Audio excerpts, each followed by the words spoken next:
In this presentation, I will share definition and proof of relativistic velocity addition theorem. Consider two inertial frames of reference S and S dash.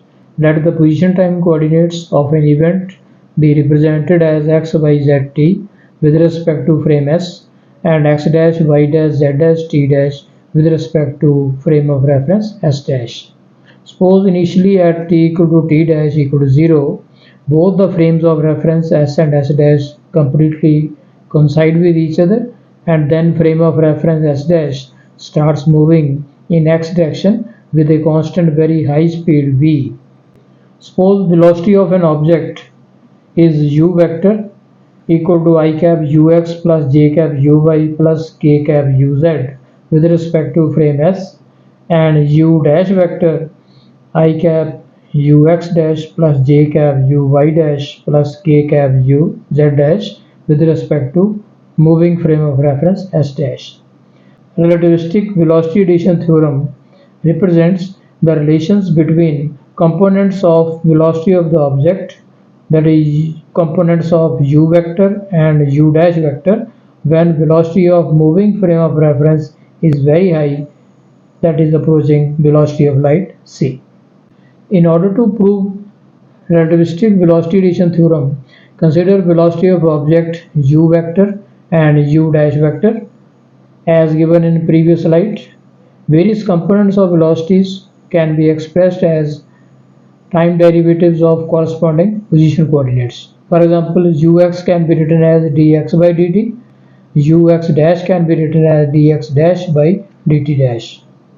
Consider Lorentz transformation equations x dash equal to x minus vt upon under root 1 minus v square by c square, y dash equal to y, z dash equal to z, and t dash equal to t minus vx upon c square whole divided by under root 1 minus v square upon c square.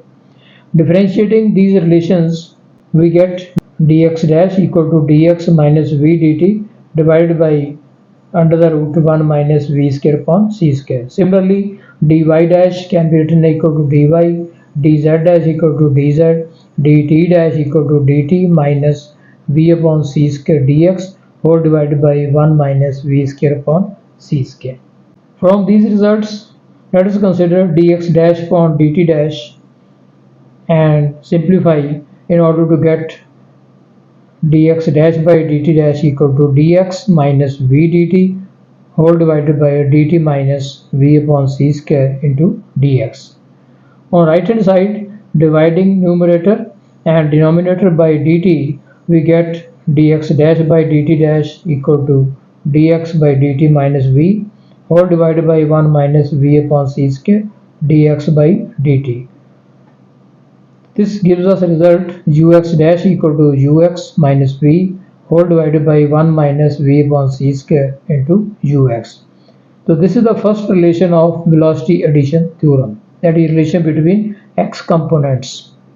Similarly, considering dy dash by dt dash, we can obtain relation for uy dash, that is equal to uy under root 1 minus v square upon c square whole divided by 1 minus v upon c square ux. This is the second relation of velocity addition theorem. Similarly, relation between z components can be obtained by considering dz dash by dt dash, and again dividing numerator and denominator on right hand side by dt, we can obtain uz dash equal to uz under root 1 minus v square upon c square whole divided by 1 minus v upon c square into ux. So this is the third relation of velocity addition theorem.